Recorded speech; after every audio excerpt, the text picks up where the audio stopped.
စဉ်းစားဉာဏ်ရှိတဲ့ပုဂ္ဂိုလ်တွေကြတော့တဲ့ကိုယ်ဘာလုပ်ရမယ်ဆိုတာကိုအမြဲတမ်းဆင်ញင်သုံးသပ်တယ်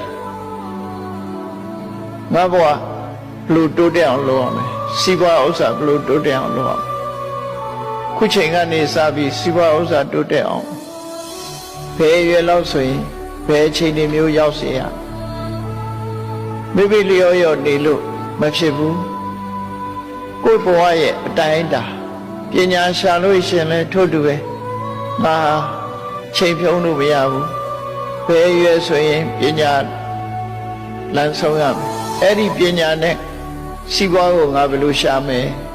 ဒါလောကီဘက်ကစဉ်းစားလောကုတ္တရာဘက်က